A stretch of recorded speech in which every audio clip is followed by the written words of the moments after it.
Well, good evening, everyone. Welcome to our study that we have entitled The Heart of the Matter. This is lesson 5. This study is dealing with various attitudes that we should have in our lives toward the different things that we will encounter here on the earth. In our study on Sunday, we considered our attitude toward others, which is a rather broad-reaching study. We covered a lot of ground in that study.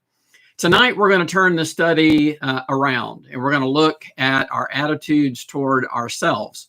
So this will be a little bit narrower, I think, than what we looked at on Sunday. Of course, as I've said, with each of these lessons, they're all so much broader than what we can cover in just a few minutes of consideration. So consider these study to be seed thoughts, suggestions to take you in various places in your own study. Take the ideas that we present and then build on them for yourselves. So when we think about our attitude toward ourselves, there's a particular word that we're hearing very commonly in our day and time describing our society, and that is the word narcissist or narcissism. We may hear that word a lot, not really be clear on what it actually means. So I actually called up Webster's before I got online tonight to look up the official online definition. I'll share that with you. It's very brief.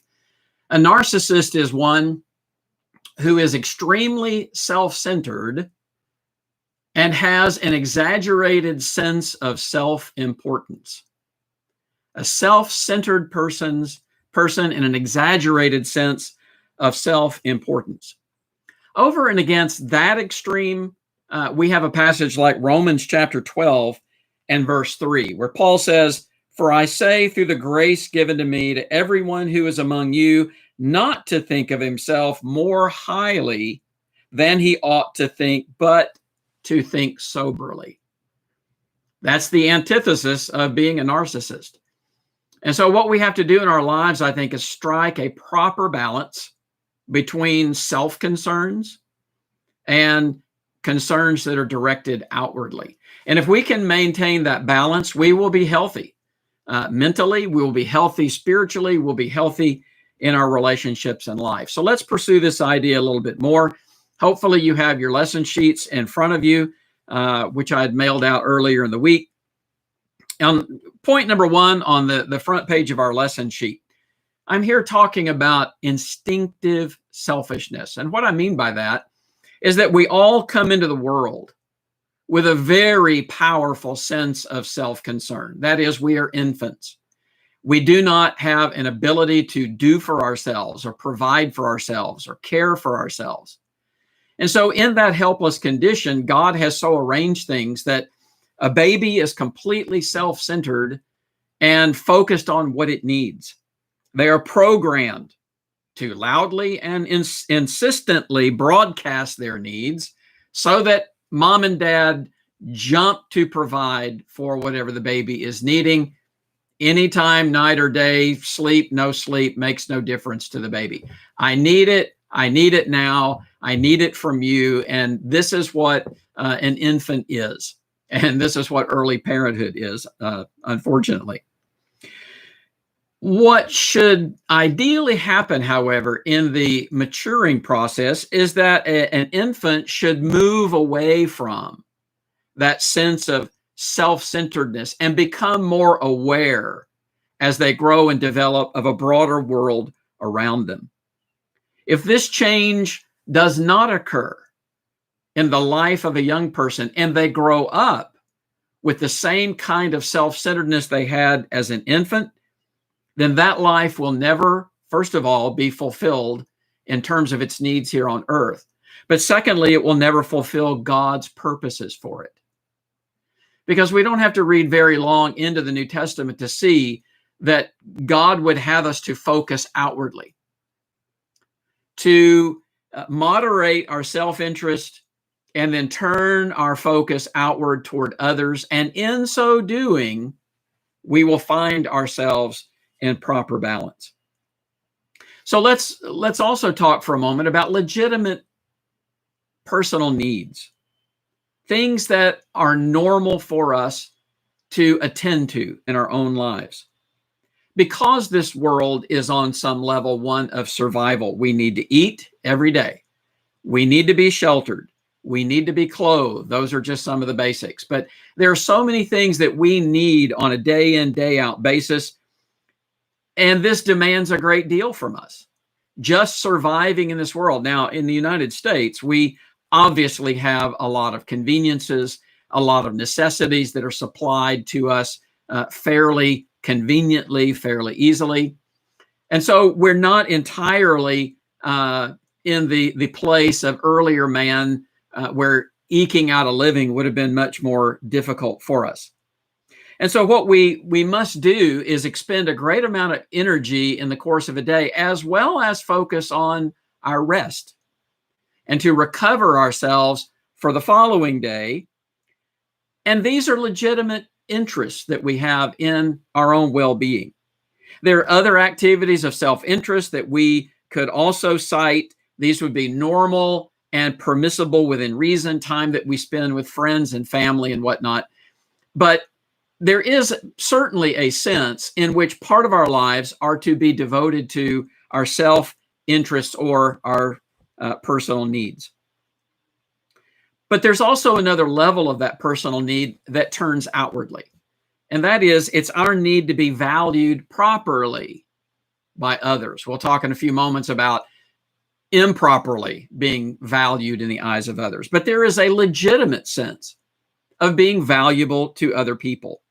And so a person that would isolate themselves from others, concentrate only on himself, will find himself lonely and unfulfilled. And so it is harmful to completely turn in and block everybody else out and focus only on self and just plod along through life, head down, focused only on our needs each step of the way. And sadly, again, I believe that's where, by and large, we've come to as a culture, because of various elements that we don't have time tonight to go into and explore. But because of several elements we could cite, again, we've been turned inward. We are, in large measure, narcissists in this country. We're concerned about ourselves. Self-esteem is the cry of the day. My self-esteem needs to be propped up. My self-esteem needs to be healthy. And what happens is it becomes unhealthy, and we too much focus on ourselves, and we're not as sensitive toward others around us. And strangely, that's a cup that can never be filled. We find as we focus on ourselves that we need to keep focusing on ourselves in order to make ourselves supposedly feel happy, but we're never able to reach that. We don't seem to be able to grasp a hold of what it means to be truly self-satisfied. And so we look and we look and we look and we stretch our sights out even. Well, that didn't make me happy and satisfied. Maybe the next thing over the horizon will. And so what we find over the course of time is emptiness and misery, because this is not the way we truly find ourselves. Well, point number 3, let's move along in our notes here. Self-love and self-esteem. Again, there's a healthy balance here. Yet, I think when we listen to the pop psychology messages of the day, there's an imbalance. And so we hear a lot about, again, esteeming ourselves highly and being affirmed in who we are. And certainly there is a legitimate realm of self-respect. Ephesians 5:29, Paul argues here, talking about the husband-wife relationship. No one ever hated his own flesh, but nourishes and cherishes it just as the Lord does the church. So he's talking about a healthy sense of taking care of ourselves that ought to be extended, in this case, from a husband toward his wife. And so as we care for ourselves and our wives becoming one flesh with us, we rightly should care for them, even as the Lord does the church. It's natural for a human being to care for himself. And we would all note self-harm is abnormal and demented. Those that would do themselves harm are not balanced.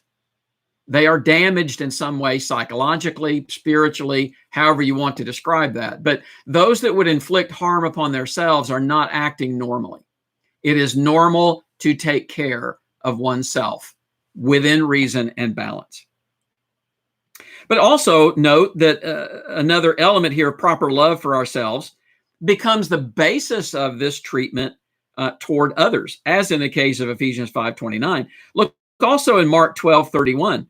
Jesus here, quoting the law of Moses, says, "You shall love your neighbor as yourself." This is the second half of the two great principles of the law. Love the Lord your God with all your heart, soul, mind, and strength, and love your neighbor as yourself. Jesus' own universal ethic implies healthy self-regard. Therefore, whatever you want men to do to you, do also for them, for this is the law and the prophets. Is it not implied in that we want good things done for us and toward us? If so be, then do this for others. Such standards assume that we properly esteem ourselves and seek good things in this life. It is true, axiomatically on the other side, it is true that much physical and emotional harm is done to others by those who despise themselves, those who have no regard for themselves, those, as we have sadly seen, and some in schools in this country, who are murderously narcissistic. They have no concern for themselves and they have no concern for others, and they will shoot up innocent classmates and take their own lives. Granted, this is an extreme, but it is narcissism and self-focus taken to that extreme.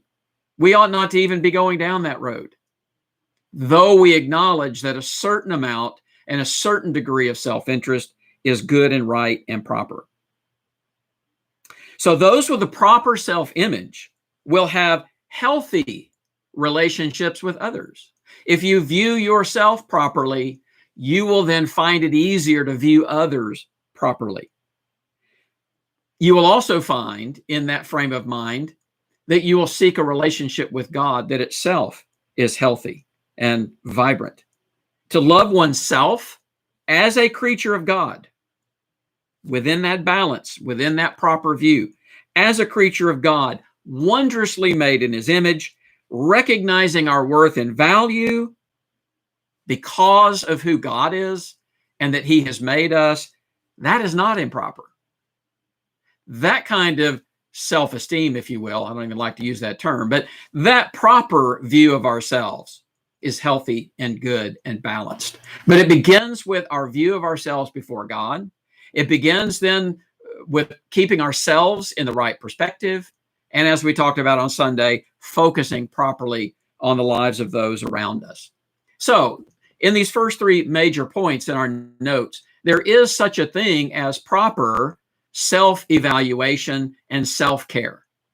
That's almost a given in Scripture, and it becomes the basis for a healthy relationship with others. Here's the problem, though. This self-interest can so easily get out of whack, especially in our culture, which continually pushes and pushes and pushes self. Concern for self, how self is viewed in the eyes of other people. This is how companies sell products. They butter us up. They make us feel good about their product, and they convince us how much we need their product, happy and healthy and popular and with it. And we buy into that. We buy into that marketing strategy. And it's not only from commerce, it comes through in a number of other ways where we become the center of all things. So point number 4, vanity and pride. On the other end of the spectrum of healthy self-evaluation lies the person who has an inordinate amount of interest in himself and shows that through arrogance and pompousness. Now, a person that comes across as being arrogant, not sensitive to the needs or feelings of other people, only focused on themselves, that person can come at that from two opposite directions. Number one, it can be a genuine sense of superiority over others. Here's a person that legitimately thinks they are better because they have money, because they have an education, because of their status and their job, because of their family, who they came from, what house they live in, what neighborhood they live in, what kind of car they drive. There are those that genuinely do feel superior to others. And boy, does it come across clearly and quickly. On the other hand, there's some who come across as conceited or arrogant because of the opposite. That is, they're overcompensating for feelings of inadequacy or insecurity. Whatever the underlying cause, though, the arrogant person resents anything or anyone that draws attention or acclaim away from themselves. The focus must be on me. It's the diva syndrome. The focus must be on me. Everyone must look at me. I'm the center of all things, either to affirm myself or to assert my superiority over others. This is a dangerous and corrosive and sinful attitude, and it is roundly condemned in Scripture in many different ways, of which we can only touch the hem of the garment in our study tonight. So first of all, let's consider Philippians 2. A lot of these verses we'll look at, the text is already in your notes, but some of them we'll also turn and read. But in point 4b, Paul's exhortation in Philippians 2 and verse 3, let nothing be done through selfish ambition or conceit. Let nothing be done through selfish ambition, my desire to get ahead, my desire to be at the top of the heap. The word conceit here, or vainglory, I believe, is in the King James Version, is a compound word, kenodoxia. And you put this word together, it means empty or vain and glory, hence the word vainglory in the King James Version. And so it's the idea of glorifying oneself, but doing so sort of in an empty fashion. It's exaggerating one's own importance. Galatians 5:26 has the adjective form of this word. Let us not become conceited, provoking one another, envying one another. So envy, discord, provoking, an attitude that is at odds with others, that's what comes out of conceit. Point C here, another word that we find in the New Testament might be translated haughtiness or pride. This is condemned as a fleshly and a rebellious attitude toward God. Again, on the word haughty, Vine defines it as showing oneself above others who pair over. Phainomai, to appear. So to appear over, to want to lord myself over. Though often denoting preeminent, it is always used in the New Testament, Vine says, in the evil sense of arrogant, disdainful, and haughty. So there's a legitimate sense of being over others. Jesus is over us, but he's not conceited. He's not haughty. So there's a sense in which we might be over someone in terms of authority. But again, in the New Testament, Vine says this word always has the evil connotation of arrogance or haughtiness. I have a list of other passages there, actually Vine does, in the quotation. But I'll notice with you 1 Peter chapter 5 and verse 5, because here, as well as in the passage in James 4 and verse 6, this word is set off against the word humble. So in 1 Peter 5, beginning in verse 5, likewise, you younger people, submit yourselves to your elders. Yes, all of you be submissive to one another and be clothed with humility, for God resists the proud, but gives grace to the humble. God resists the proud. If you are a prideful person in this sense, God is repelled from you. That's a scary thought. This is an attitude that God finds distasteful. And so he's repelled from that. But God responds to the humble.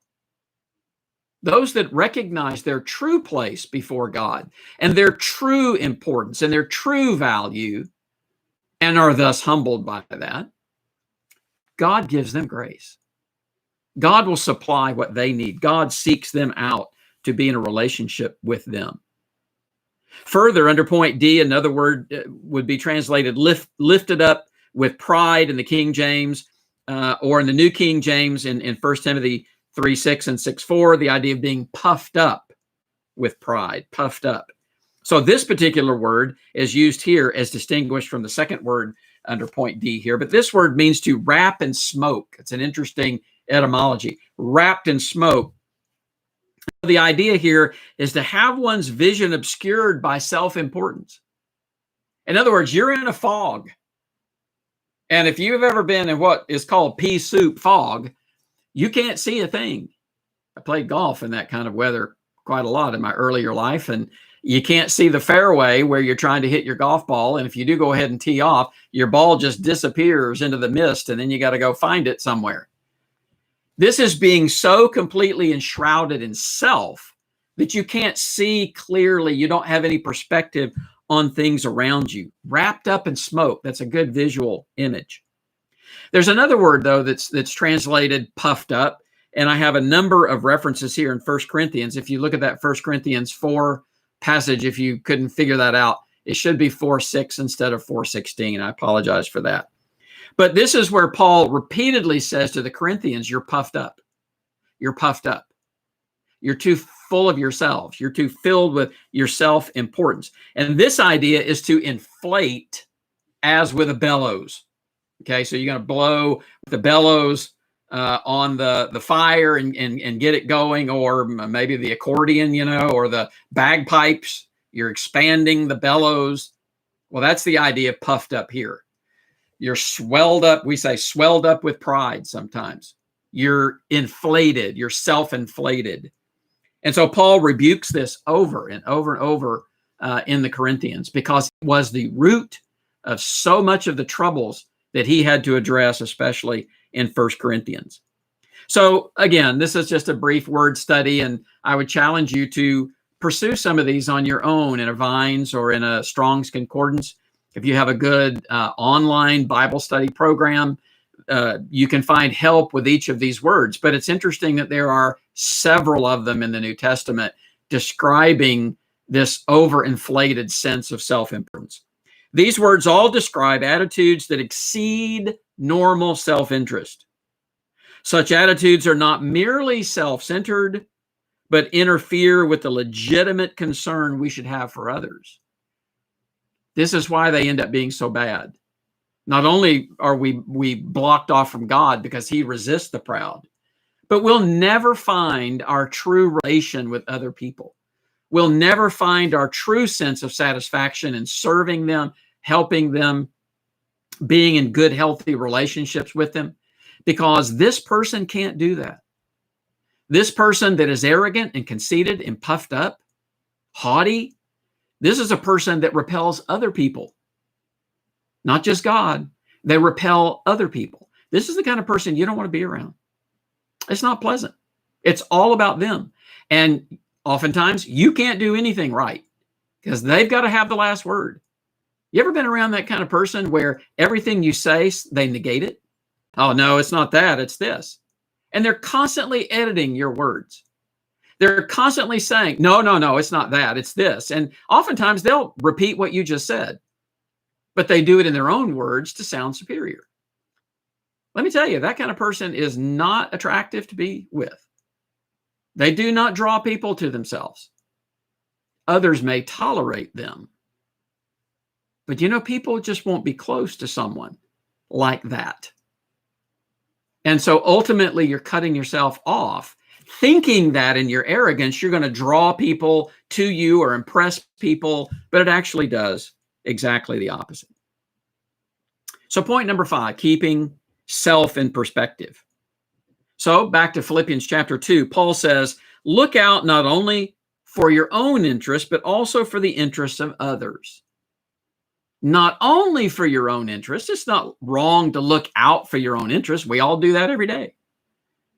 But again, we're talking about balance, properly esteeming oneself, properly focusing on oneself, not so that we're taking away from others, but we're attending to the legitimate needs that we all have day in, day out, but also looking out for the interests of others. Genuine love for others will lead us to use our resources, time, money, wisdom, what we can do for others to advise them and help them and share in their griefs and miseries and confusion. Genuine love for others causes us to use our resources for their good. And this is being a good steward of the blessings that God has given to us, not hoarders. Conceited people are also hoarders because it's all about them. They don't share. They never learned how to share. They never learned how to play nice. It's all about them. They never grew out of that infancy. It's all about them. If they're upset, wah, and they're crying, want everybody to look at them, want everybody to cater to them, not a pleasant person to be around. Then in 2 Corinthians chapter 12 and verse 15, Paul says, I will very gladly spend and be spent for your souls. I will spend. I will do whatever it takes to give you whatever you need. And he says, and be spent. To spend his energies, to spend his life. I will spend and be spent for your souls. But then he adds, the more abundantly I love you, the less I am loved. What a sad statement. This is the second epistle he's writing to these people. He spent about a 2-year period with them personally in the city of Corinth.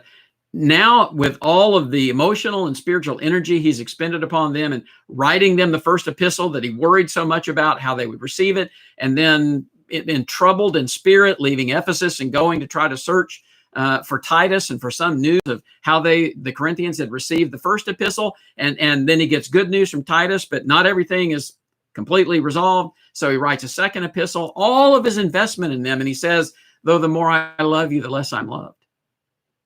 And friends, that's the way it goes in this life sometimes. Because we may give and contribute and care and serve others. It may be that we're doing that for a self-centered person. And they do not reciprocate. They do not give it back. They do not appreciate what's been done. And that's what Paul says of the Corinthians. He's questioning their loyalty to the Lord and by extension, their loyalty to him.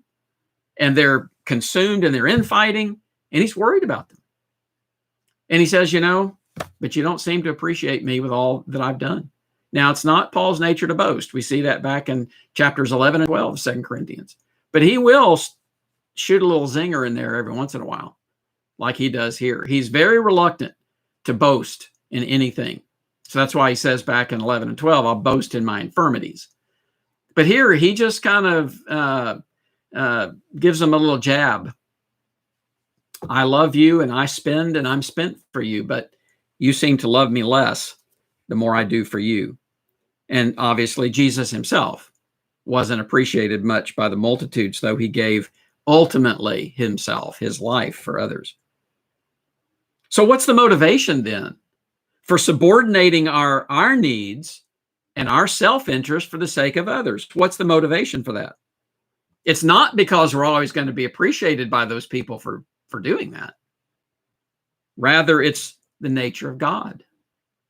That's God's nature. God's nature is to expend himself for those that don't appreciate it, but to give them every opportunity to be saved and to come to know him and grow and develop. God blesses atheist and believer.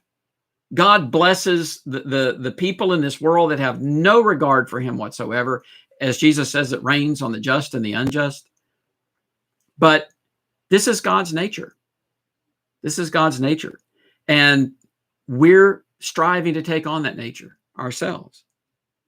And so we're not just measuring ourselves by what is coming back from others. We're looking at God's nature and character and trying to assimilate that, take that on for ourselves. God's selfless love for us surpasses our gratefulness or our intrinsic value. He loves us far beyond the true value that we are. He loves us because it's his nature. And so that's what we're trying to do. We're trying to make our interactions with others those interactions of love and concern, because that's what we want our nature to be. We want to be like God. So quickly, here are some statements of Jesus in our notes. Point D, 5D. Matthew 19, verse 30, but many who are first will be last and the last first. This is one of those sort of contradictory or conundrum statements of Jesus where it sounds like an opposite. The first will be last.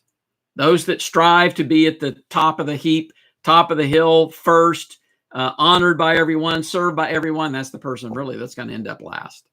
But those that are humble, as he says, those that take the lower place at the table, those are the ones that are going to be asked to come to the front. It's humility, Jesus says, that's going to actually secure favor with God and men.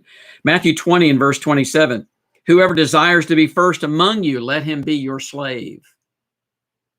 This is in regard to the appeal that James and John are making to be first right hand and first left hand in the kingdom of the Lord. And he says, as we talked about on Sunday, you've got that all backwards. Matthew 23 and verse 12, whoever exalts himself will be abased, and whoever humbles himself will be exalted. So what are we? How do we fit into the images that we have been talking about here tonight from Scripture? Well, what we are is flawed. What we are is a fallible human being. We have little reason to think that the universe revolves around us. And that's why I said earlier, talking about people becoming proud and conceited from two different points of view. My personal opinion is most of the people that are conceited are insecure. It's not the ones who feel like they've really achieved something significant. I think that person has all the reason to be humble. You know, if I've done it, if I've achieved it, I don't have to boast about it. You will know about it. And so I really think that what people are trying to do in their arrogance is to create a sense of importance within themselves because they know that they have sacrificed it because of their own weaknesses and their own flaws. We struggle with sin and temptation. We battle ignorance. We fail others around us through our callous indifference, our unintentional distractions. I mean, many are the ways in which we fail in this world. That's not a feather in our cap of self-esteem, but it's the truth. We all fail. We all know it. We can, if you will, whistle past the graveyard and pretend like it's not there, but it's there, and we know it. We are people in need of grace and mercy and forgiveness. We are people in need. We're in need of God's favor. Who then am I to turn around and act in a superior fashion to others and say that, you exist for me? The reason you're here on this earth is to do for me rather than the opposite. I'm here on this earth to do for you. It's really a godly outlook versus an ungodly outlook. And when we focus too much on ourselves, we're not looking at ourselves and this world in the right balance. We're in that fog. We're in that smoke. We can't really see things as they are. If we truly come to see ourselves in the light of being spiritually needy and weak and faulty, we will find the love and compassion for others that we talked about on Sunday that God expects us to have. It begins with seeing ourselves in the proper light. It then expands to seeing others in the proper light, again, as we talked about Sunday. And we put these two together, and what we have is a healthy person, a balanced person who then can be in a good relationship with other people, a healthy relationship, a thriving, growing relationship, whether that's husbands and wives, whether it's brethren in the same congregation, whether it's a preacher or an elder in the congregation or a deacon in the congregation, whatever relationship, an employee to their employer. If we have the right balance and view of ourselves, it doesn't mean everybody's going to like us, but it is going to mean that we're going to have the best chance possible to have healthy, thriving relationships. And again, the opposite is true. Those that are self-centered repel and push others away. Well, we got a few minutes left, so let's take a look at some of the questions quickly. Question number 1 was cite an example where Satan tried to persuade Jesus to focus upon himself instead of others. So if you had time to look at the questions and think about that, what did you come up with? I'm sorry we can't be together actually having a class and having some give and take here. I'd really like to hear your thoughts. An example that I came up with, it certainly may not be the only one, is when Jesus is first talking in Caesarea Philippi about his coming death. He's going to go to Jerusalem. He's going to be rejected by the chief priests. He's going to be killed, rising in the third day. Remember in Matthew 16 what Peter said, "Oh no, Lord, that will never happen to you. That'll never happen to you." And what did Jesus say? Get behind me, Satan. The base of that word, we'll be talking about that in some lessons coming up. The base of that word is adversary. In that moment, Peter made himself Jesus's adversary. Peter may have meant well, but what he was doing basically was urging Jesus to think about not dying. The alternative of not dying, not giving his life for others. No, Lord, you'll never die. Jesus said, get behind me, Satan. You're not mindful of the things of God, but the things of man. That's a pretty good description of where we go wrong in any way in life. Are we mindful of the things of God or the things of man? So seems like to me that in that case, there's a temptation being placed before Jesus to not have to die that redemptive death for others. And that's why he responds so harshly, I think, to Peter. Perhaps another example of that would be the temptation after his baptism and Satan promising him all the kingdoms of the world if he would just bow down and worship him. You don't have to die. You don't have to go to the cross. Just bow down and worship me. I'll give you these kingdoms. And Jesus chose the way of the cross. He chose other people, not just himself. Question 2, what makes some people so sensitive to the real and or imagined slights or disapproval of others? How can we overcome such debilitating sensitivity? Well, I think what makes us so sensitive to the slights of other people or being offended by someone else, microaggressions, we got all kinds of ways of expressing that in our day and time because we are so sensitive. And we're looking for people to treat us in the wrong way. We're looking for people to say the wrong thing. It's such an unhealthy mental state that we're in as a society. This whole idea of, you've microaggressed me. You've said something which was totally inadvertent, but now I've made up this whole list of things that if you say any of these buzzwords, I'm going to take that as an insult. What is wrong with that person? Well, they're too focused on themselves. I mean, they think they've got a grievance. They think they're aggrieved. They think everybody's against them. But the truth is, they're just too self-focused. And in that, they're sensitive and insecure. And so their self-image is determined by acceptance of other people. And so this question actually follows on down in question 5 as well. Let's jump down there real quick. Discuss an unhealthy need for peer approval. Consider passages like 2 Corinthians 10:12, John 5:44, John 12:42 and 43. Some of those are references to the Jews, even the rulers of the Jews and some of the priests who believed in Jesus. But because they wanted the approval of men, they would not acknowledge him openly. It sounds like the volatile atmosphere. You say the wrong. So what's wrong in this is considering too much the approval of men and craving that and seeking that instead of seeking God's approval. Paul talks about it's he whom the Lord commends is the one that has true commendation. And so this insecurity, this self-focus, this hyper awareness of everything said and done to me is creating misery for people. And I dare say that so many in that mindset will never be happy. They will never find balance. They will never find meaningful relationships because they keep seeing offense in everything and in everybody around them. And so it's not humble. It's not submissive to others. It's not having your self-identity determined by the Lord. You're seeking it in other people. And I'll tell you, the other people in this world are too busy focused on themselves to focus on you. And so you're always going to be unhappy. You're never going to be fulfilled or satisfied if you look for your sense of self in what other people think about you, what other people say, either good or bad.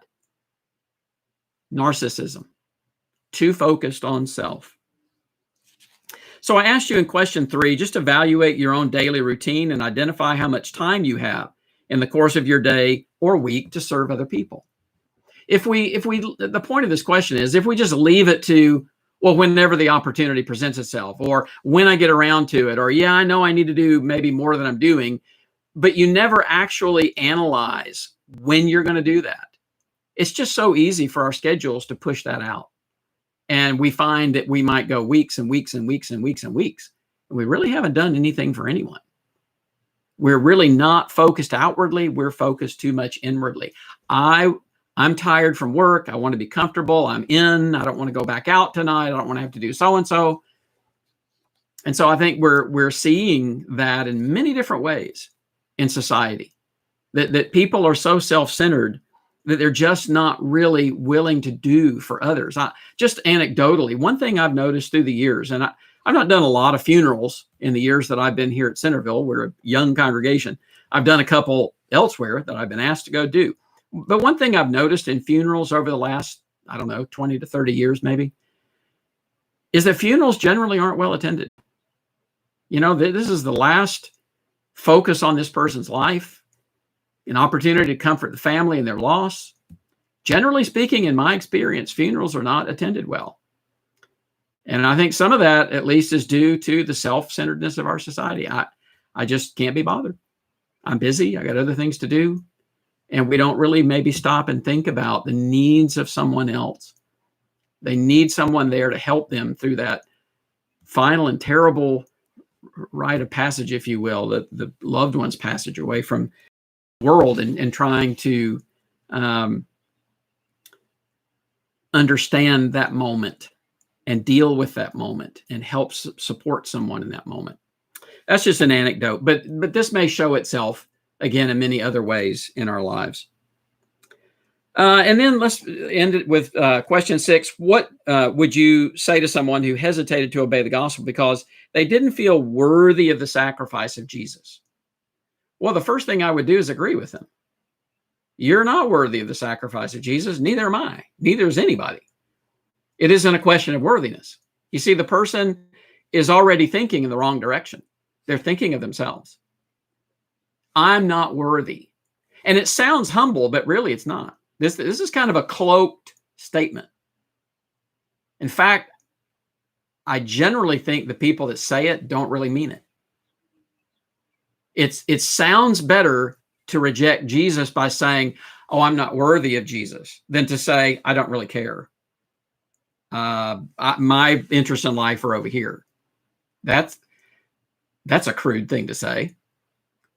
But if I say, well, I'm not worthy of Jesus, that kind of has an air of holiness to it. But you know what it is? It's rebellion. And it's not thinking properly about Jesus and about self. We've already acknowledged in our study tonight, we're fallible, flawed, failing people. We do not deserve the sacrifice of Jesus. We're not worthy of it. Let's just say that right up front. It's salvation based on grace.